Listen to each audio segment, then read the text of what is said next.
Hi everyone and welcome, it's David, hope you're all well.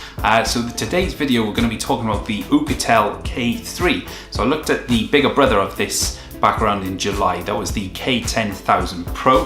That had the gigantic 10,000 mAh battery as its unique selling point. That was a pretty good phone despite some dodgy cameras. The actual phone itself was really good to use, and this is no exception. So it follows the same kind of design language. It's got a metal frame with glass front and back.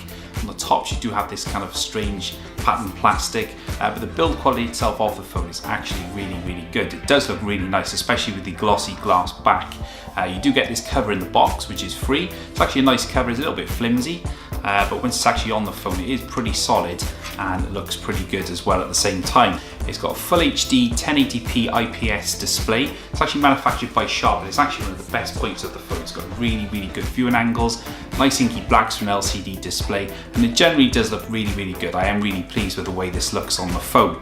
The viewing angles, as I said, are great, and it's got good touch responsiveness on the screen as well, which makes for a really pleasing experience. It's really good considering this phone is just shy of £150, you can buy from GearBest and other sites as well.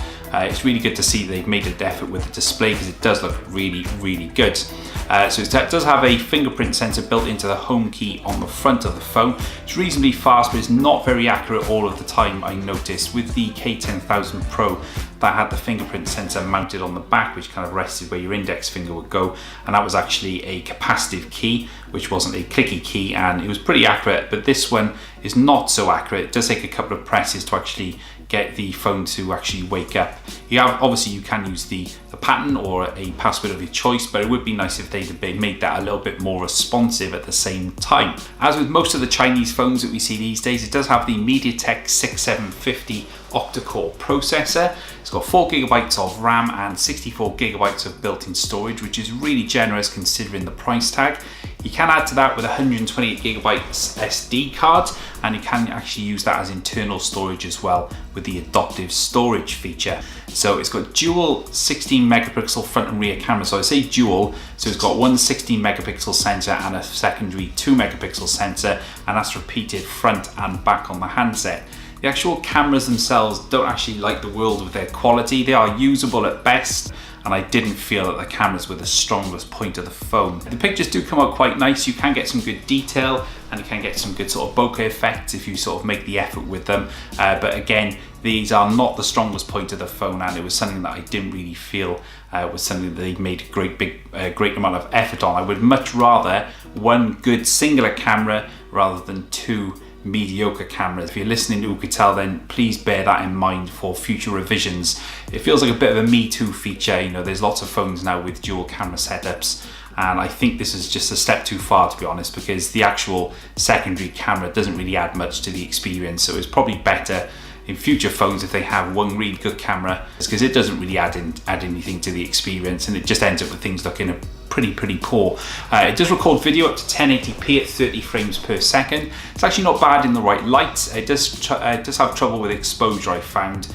So changing light, especially if you're driving in the sun, you will find that the image will go very dark at certain points because it really can't handle the exposure, presumably because of the quite small sensors on the phone. You can't really ask for too much at the price point. Again, the video is usable, but when you do go to nighttime or darker light scenes, forget it. It just goes very blurry because it really struggles to maintain the frame rate with the darker image. So it does support Wi-Fi, and it does have 4G LTE. Now I've tested this on two networks, EE and 3 in the UK.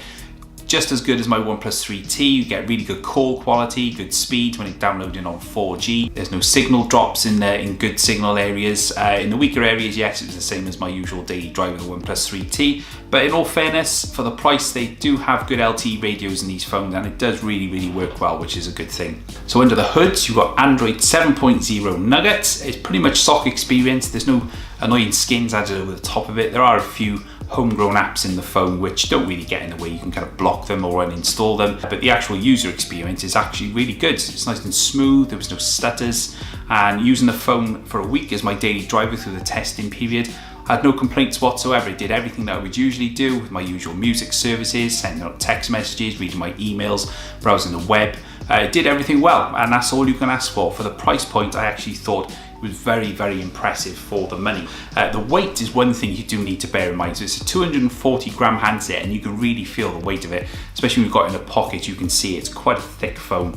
Nicely designed, but it is quite thick, and obviously when you carry it in your pocket, you do actually feel the extra weight because of the unique selling feature, which I'll talk about in a moment.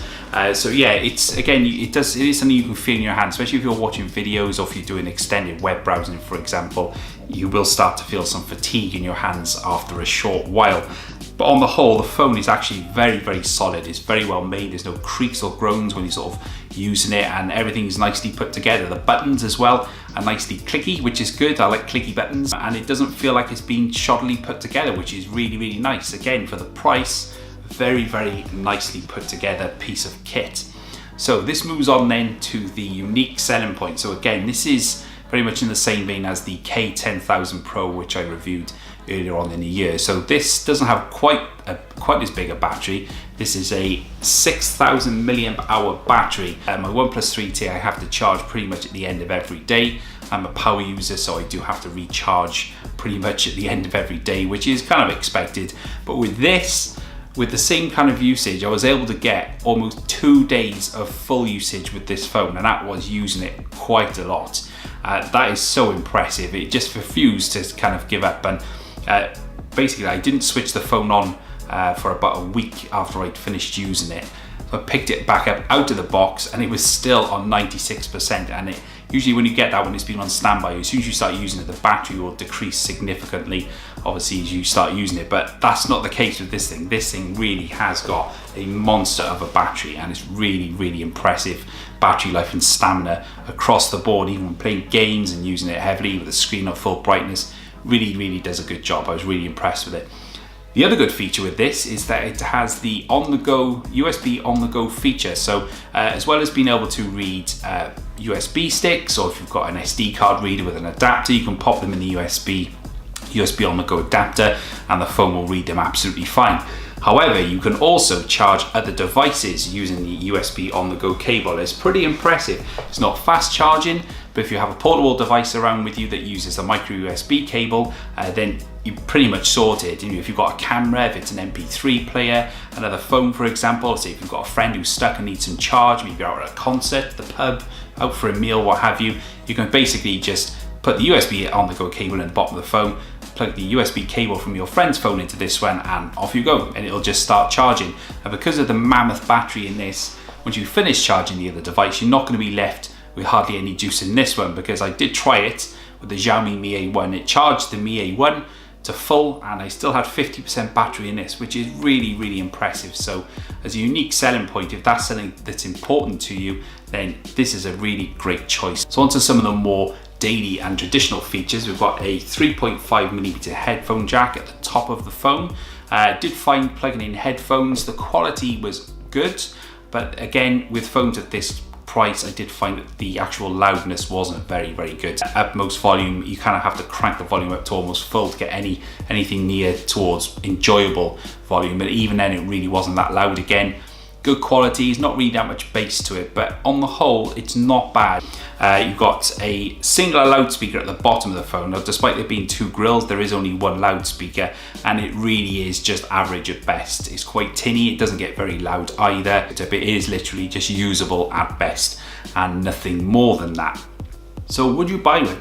Well, it's kind of a difficult recommendation in some ways, because the one thing I am a bit skeptical about is support. So I've had this now for around about a month, and there's not been any updates pushed to the phone since then. It's still in the August 2017 security patch from Android, so that's something you will need to think of, obviously, if that is important to you. I'm not sure if it's going to get any updates. I can't see anything on the Oukitel website regarding Oreo, for example. So if that's not important to you, then this does make a good device. I would say it's probably better as a secondary device at the cost. It's around about £140 at the moment on GearBest, and for that it does make a good backup phone, and it does have enough good features to use as a backup phone. Perhaps if you want to take it out with you, for example, then, you know, if you don't ruin your best phone, you can take this with you, and with a case on it, it'll probably take a good few knocks and scrapes, and you're not going to feel too bad about it.